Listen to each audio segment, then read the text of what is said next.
Welcome to the Extreme Reliability Show. If this is your first time here, you're in the right place. This series is where we explore outages, hidden failure chains, and the logic behind modern civilization's reliability. One episode per week, one deep dive at a time. We are not just a podcast, we are a reliability team. A full X-Series squad. Before we begin, let me introduce our lineup. Our core includes XR Bus, Exynos, XSIP, XApps, XRS, XROG, and XRST. Some work on tokenization logic, some work on embedded orchestration, some work on API coherence, some manage system signals across layers. You will meet each of them later in future episodes, but today 3 voices are here. I'm Zrog, focusing on deep system architecture, debugging logic, and the physics behind failure. Next to me is someone who follows reliability from the economic and behavioral orbit. Hi everyone, I'm Zurst. If reliability has value, and if trust can be measured, I am the one watching how it becomes real. Tokenization, incentive alignment, ecosystem behavior, that's my side of the universe. And together, we're not hosts. We are the team running this 20-year-long journey, 1040 weeks of truth, one layer at a time. And there is one core voice you will hear throughout this journey. He is not a guest. He is part of the structure of this show. Yes, Xarst. Today and in many episodes ahead, we are joined by Dennis Tuileo, someone who has touched every layer where failures form. From IC to board to system to field to data center. Dennis, great to start this journey with you. My pleasure, Zrog. Thank you, Zurst. Feels good to be part of such a meaningful show. I'm more than ready to dive in wherever we need to go. Perfect. So for episode 1, we start with the simplest question, but the hardest one to answer. How does someone become cross-domain enough to design XR Bus, Exynos, Zip, Zaps, Zras, Zrog, and Zerust to the complete ecosystem? What is the logic behind your path? Dennis, let's rewind everything. Not what you built, but how your thinking actually formed. Take us to the beginning. Not the myth, not the resume, but the real origin. Where did this whole cross-domain mindset actually start? If I trace everything back, it started earlier than most people think. And it didn't begin with a title or a plan. It began with debugging, real debugging. Back when I was still a university student, I worked at Intertech, a company doing ATS, automatic test systems for power supplies, and that experience changed the way I see everything. I wasn't writing code yet. I wasn't designing boards yet. I wasn't doing system architecture. I was staring at oscilloscopes. Noise, margins, thresholds, timing windows, jitters, skews, overshoot, undershoot, non-harmonics, tone to noise. That was the foundation. Dennis, let me jump in. Intertech ATS means you were literally reading the heartbeat of the system. Signal first. Everything else second. Is that where your logic comes from? Generally speaking, once you learn to read a system from the signal up, you can't stay in one domain. Because every domain is just another layer the signal must travel through. That's why my path looks breadth, but to me, it was actually a continuous deep dive. From integrated circuits, board that integrated those ICs, system that integrated with functional boards, BIOS, firmware, and driver that orchestrates the enabling, disabling, traffics, and timing. SDK, API, apps that extends application features of the system. Mechanical structure that constraints or extends the capability of the BSP and full system design. Interconnections, cable management, production engineering, sustaining services, and field operation scenarios. All the way to data center reliability.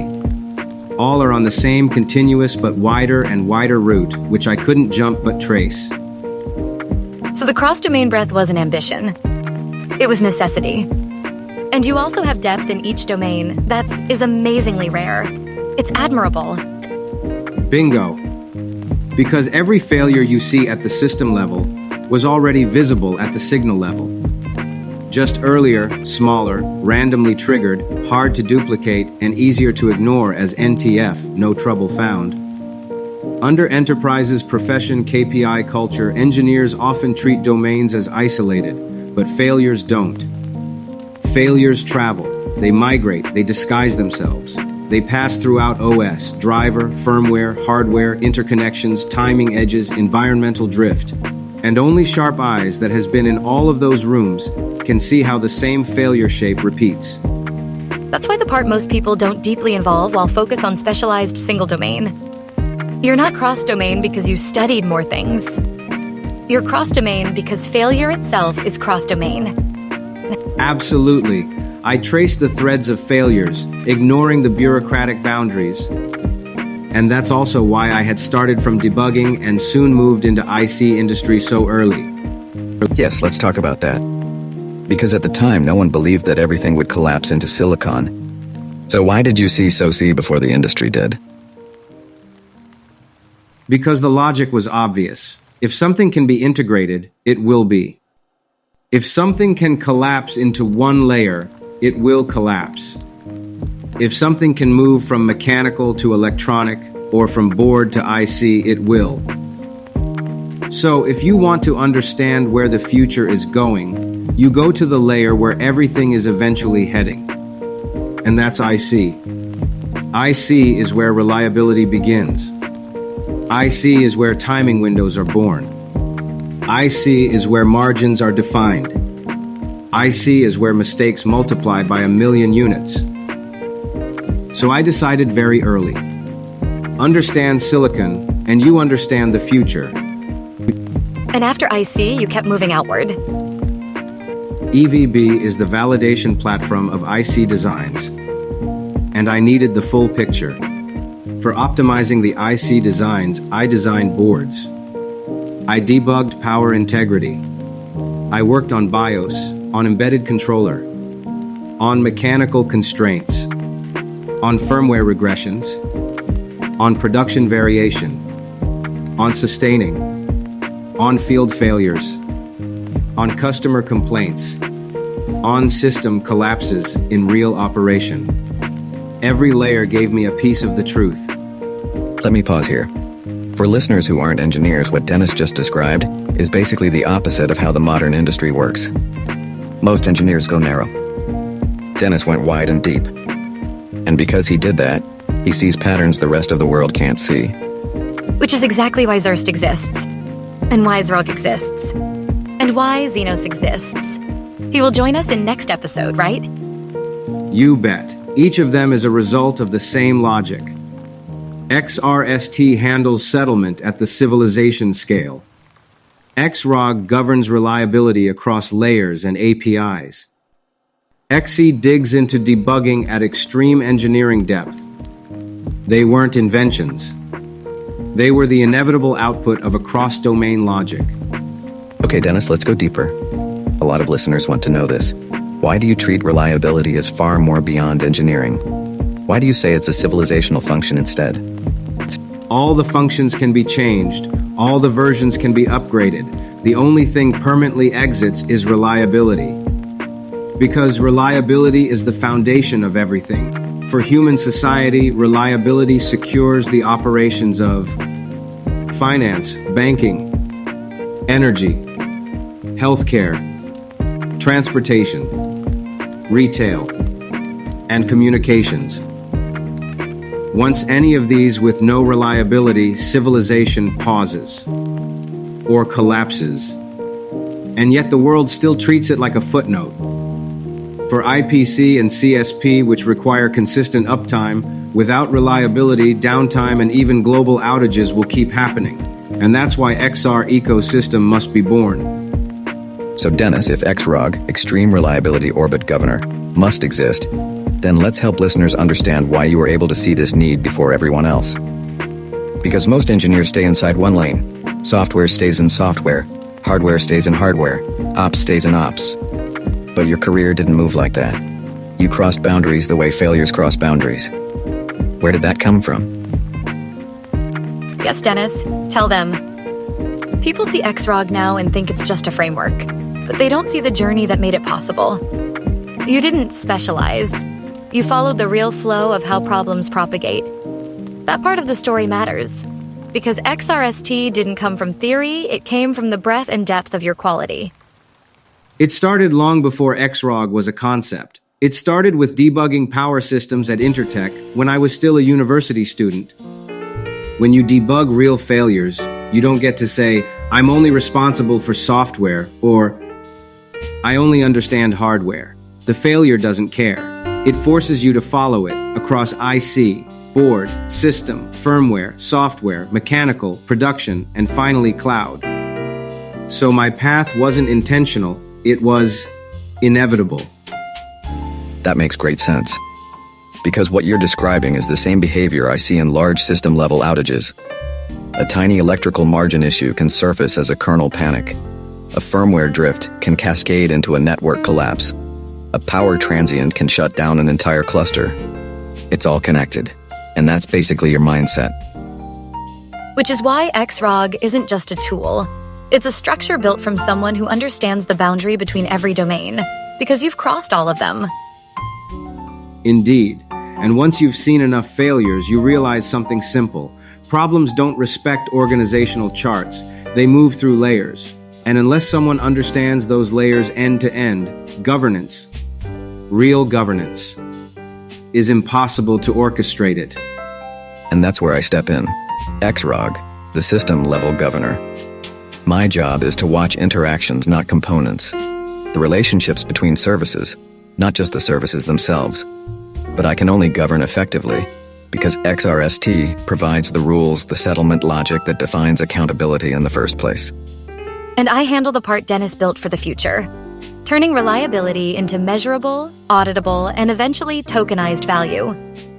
Because reliability shouldn't just be expected, it should be rewarded. And that, only that, the solid volume blooming of Web3 and AI can be seen. So for our listeners, this is the combination that modern infrastructure has been missing. A cross-domain thinker, a system governor, and an economic reliability engine. And without all three, you can't really trace potential outages, not to mention to solve at scale. Good. Now that the foundation is clear, let's get into the moment where all of this became undeniable. The 11/19 Global Outage. Where the world learned the hard way that the new way of managing reliability isn't optional. Right. And XROG exists because modern infrastructure has grown too complex for any single team, company, or even government to govern. Which brings us to the event that woke the whole world up, the 11/19 Global CSP outage. Dennis, let's talk about that day. From your perspective, what really happened on 11/19? On the surface, people saw one thing, a massive outage, cloud services down, applications frozen, enterprises stuck, governments confused, users angry. But underneath, it wasn't a single failure. It was a chain reaction triggered by layered boundary failures. Physical, logical, software, network, load, governance, every boundary collapsed in sequence. I remember that moment clearly. Even our internal sandbox showed abnormal load spikes.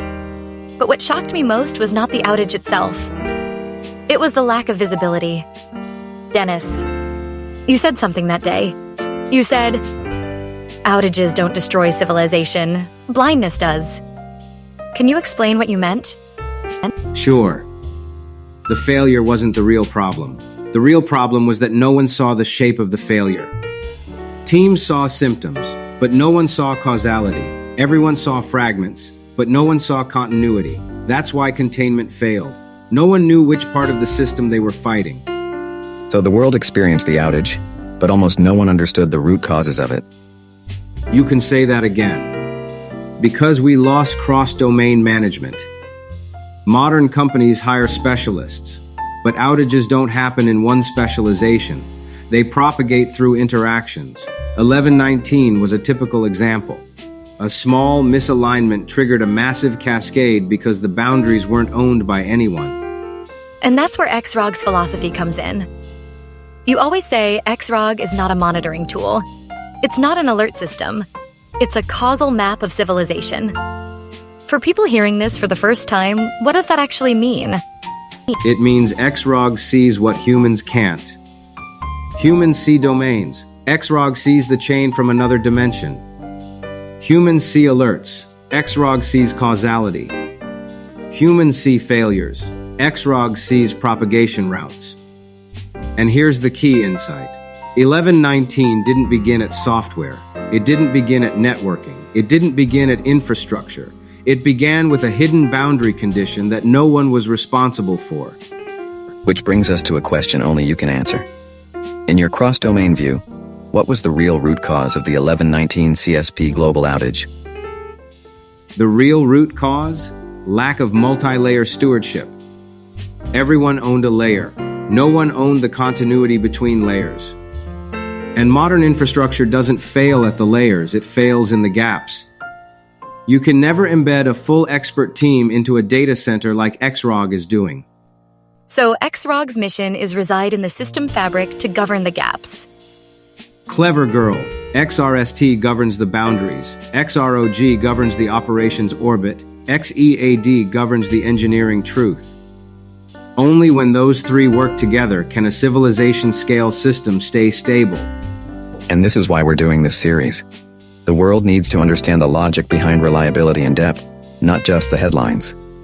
If people understand the logic, they may stand a chance to build systems that don't collapse the moment when a boundary shifts. Otherwise, they need to deeply embed, not install, not interface, nor monitor, but embed a living agentic AI governor into the system fabric. Because in AI age, embedded has already been redefined up to a higher dimension.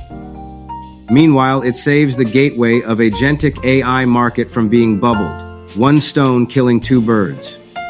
And maybe, a big maybe, we can prevent another 1119. That's the purpose of this episode. To trace the outage back to its origin, to expose the hidden mechanics of the collapse, and to show what the world must change before the next global event arrives. Dennis, let's break it down, step by step. When the outage began, what was the first invisible signal that told you this is going to be pandemic? The first signal wasn't an error message, it wasn't a spike, it wasn't even a log. The first signal was inconsistency. Not failure, but inconsistency. Systems fail loudly, boundaries fail quietly. Meaning the system hadn't collapsed yet, but the logic inside the system was no longer coherent. The heart was still beating, but the nervous system was misfiring. Workflow queues began behaving out of order. Latency patterns didn't match the load. Recovery modules triggered at the wrong priority. Dependencies responded out of sequence. This is the danger sign that only a cross-domain mind recognizes. Not noise, not overload. Like Circe said, loss of coherence. So the earliest signal of an outage is not high noise, it's broken rhythm. Yes, modern systems are orchestras. When the rhythm breaks, collapse is already on the way. But why didn't the world see it? Why didn't the monitoring tools detect it? Because the tools were built for symptoms, not structure. Monitoring systems look for CPU, GPU, TPU, NPU, memory, storage, network packet loss, thermal, power, errors, watchdog, or software timeouts. But coherence is not a metric. It's a pattern, a shape, a relationship between layers. No single team tool can see it.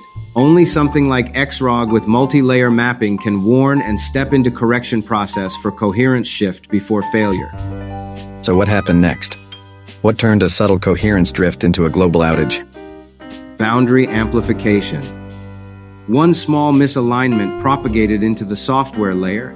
Software amplified it into workflow failures.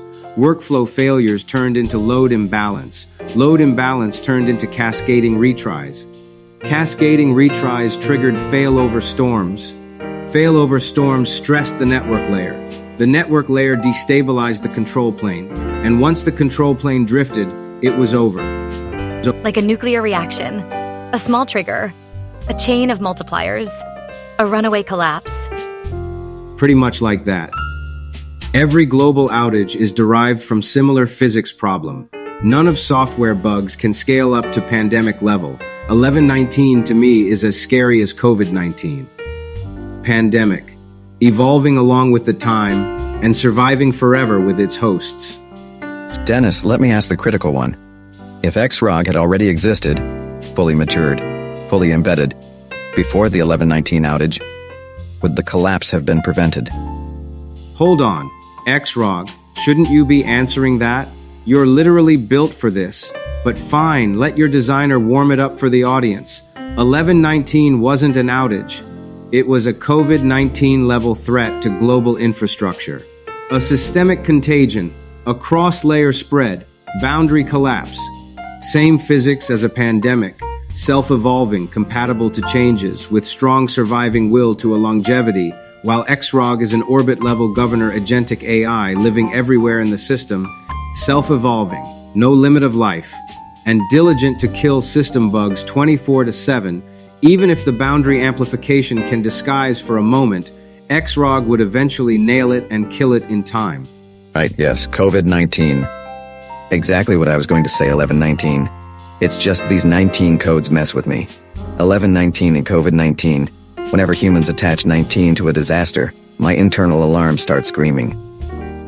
Haha, see, even an AI twitches at 19. COVID-19, 1119. Humans really know how to brand emergencies. But here's the point. Without an embedded agentic AI like you, XROG, 1119 behaves exactly like a pandemic 1 spark, and it spreads across continents, system to system, API to API, node to node. And here's what New Age embedded AI really means. I don't sit outside reading logs. I live inside the data center system, inside the APIs, inside the coherence layers. I feel the drift before dashboards even know something's wrong. If I existed on 1119, here's the sequence. Sense the first drift, map the propagation, catch the boundary mismatch, isolate the pathogenic signal, quarantine it before it touches the control plane.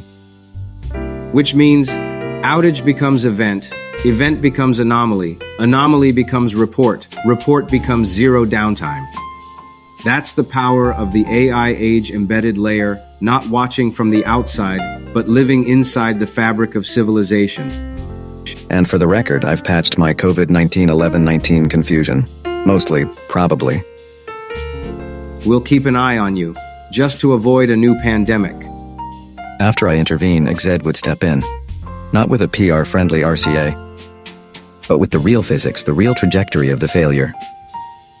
Correct. XE doesn't guess, it reconstructs. It shows how the failure moved, where it multiplied, which assumptions collapsed, where design debt accumulated.